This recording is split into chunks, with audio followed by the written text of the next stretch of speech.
So let me guess, your New Year's resolution this year was to become an anti-brain rot baddie, but it's already May and you've already failed your 2026 personal curriculum.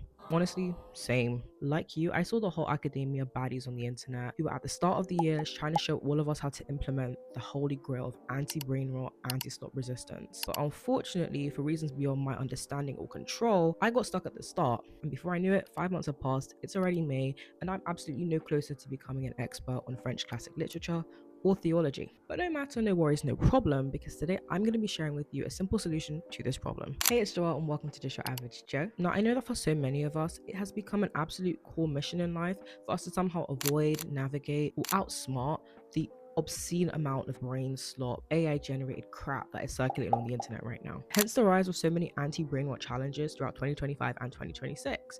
And with this uptick and this rise in people absolutely not wanting their brains and their psyches to be melted by the crap all over the internet, it's absolutely no surprise to me that the girlies have been trying out tools like the personal curriculum. Now, for the uninitiated of us who are probably wondering, what the heck is a personal curriculum? Well, allow me to explain. In short, a personal curriculum is essentially a singular or a set of self-designed, self-directed learning courses, which basically revolve around topics or subjects of your interest.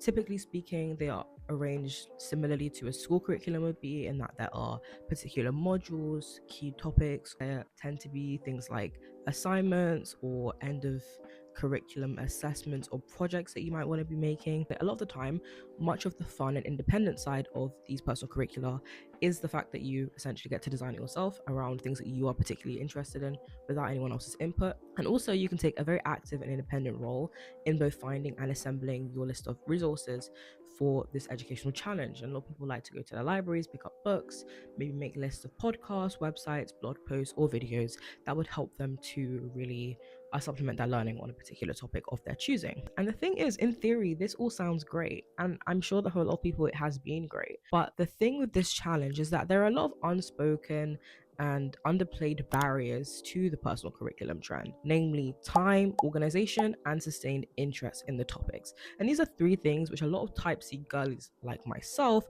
will absolutely struggle with on a day-to-day basis. I think that for me, and probably for lots of you, the major reason as to why the personal curriculum trend didn't really work for me, and the key reason as to why I actually didn't even get past the planning phase of this whole challenge, is for two things. Firstly, the need for sustained interest, and secondly, the need for regular time slots. Now, I'm a very busy person.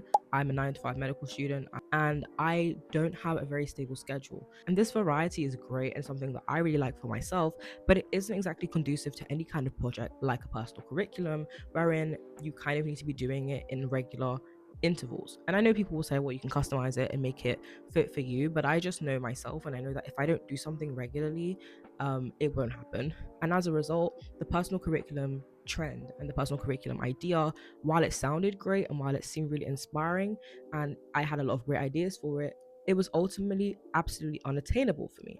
So rather than harping on about this and wallowing in my sorrows, I instead started thinking about a different way of learning. Through this ideation and my research process, I found a tool that would allow us to do it all. Introducing the Commonplace book. To start off, let's discuss the origins of the Commonplace book. So this little black book has its origins in 4th century Greece with the ancient philosophers like Aristotle, and it began as a way of essentially having a compendium of notes and observations about life, work, and humanity. You kind of compare it to like a traveler's logbook, which contains notes, observations, and musings on various things that you are seeing, observing, and learning about in your day-to-day life. What I like so much about commonplace books is that they don't require you to record the information in a particular format, and there are therefore so many things that you can include. For example, quotations, poems you like, definitions of words that you find interesting. Now, in its more modern iteration, the commonplace book essentially functions as a personal encyclopedia for those of us who have so many thoughts, interests, and are always kind of on the hunt for new information. That being said, why does the technique of these ancient philosophers work so well for the type C girly? In order to answer this question, I've actually come up with the ABC of commonplace books. So, first off, A, accessibility. The commonplace book is by far a very, very, very accessible way of accessing knowledge. I say this for a couple of reasons. First of all, it is very cheap.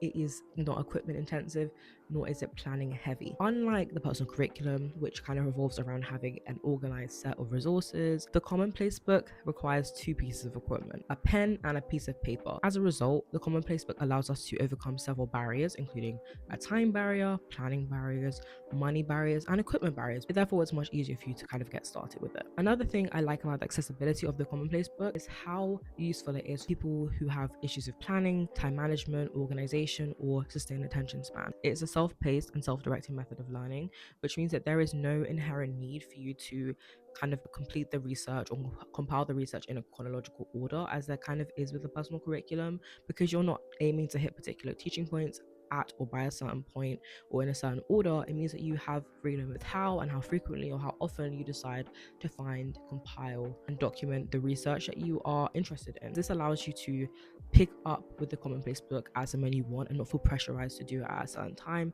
The third part of the accessibility of commonplace books, which I really, really love, is how much freedom it gives to those of us who do not think in a linear way.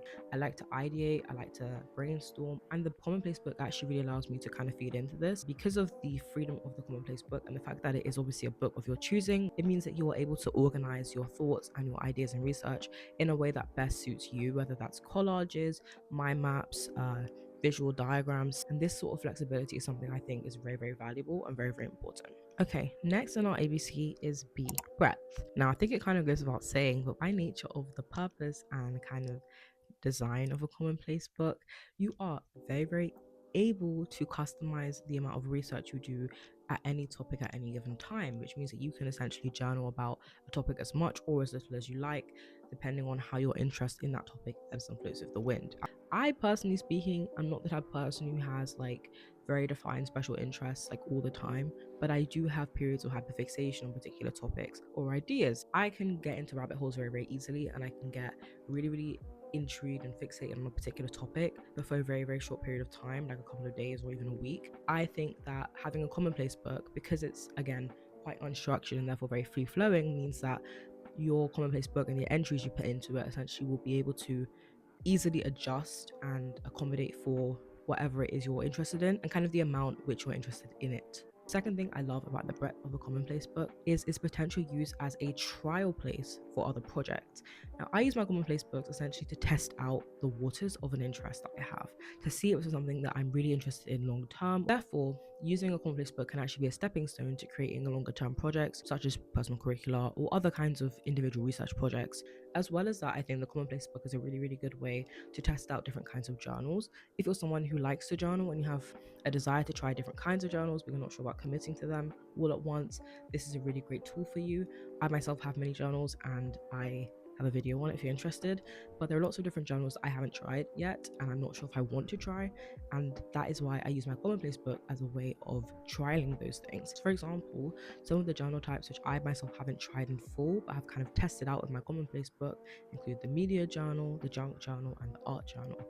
I don't do any of these things in their own separate books, but I use my commonplace book as a way to kind of do them as and when I feel without kind of feeling like I'm wasting an entire notebook or entire resource. It's something I don't do very frequently.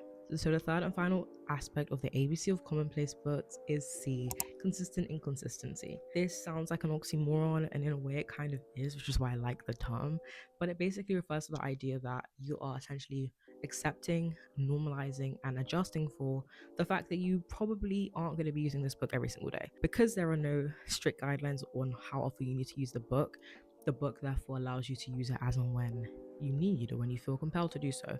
And I think this is really good again for those of us who struggle with perfectionism, or who struggle to kind of adapt to plans or to stay consistent at things. This book isn't going to punish you for it. There's no kind of issues of being inconsistent with this book, and I think this is really good because you kind of get to remove that feeling of guilt when you don't do something strictly at the same time every single day, because that's something that puts me off. If I feel like I'm not doing something consistently when it needs to be done that way, I won't ever do it again just because I feel shame. And I think if this is an especially good tool if you relate to any of the following things. If you are someone with a large journal ecosystem who is therefore cycling through a lot of different notebooks or a lot of different kinds of journaling, it is really great to have one where you don't feel pressured to do it frequently. If you're someone who has many hobbies and you want to keep track of your hobbies or the experiments you might be trying somewhere that without having to do it, on a very strict rota, commonplace book is great for this. If you're someone who is neurospicy and you have hyperfixations or special interests, your commonplace book can be a way of expressing those things. All right, so that kind of concludes everything I wanted to share with you today, and kind of my ideas and thoughts on the commonplace book as a solution or alternative to the personal curriculum trend. I know this has been quite a theoretical video, and I haven't necessarily shown you how I do the commonplace book, but if you are interested in that, then let me know in the comments. And if you would like some ideas or inspiration for potential spreads, go ahead and check out my Substack. It will be linked down below. I have a list of commonplace spread ideas which you can kind of refer to if you're stuck for a starting point. That I'd like to say, if you like the vibe and like this video, comment down below and let me know what else you'd like to see from me. And with that, I will be saying goodbye, farewell. Hope you have a great day. I hope this video was lovely and helpful for you, and I will see you again next time. Bye.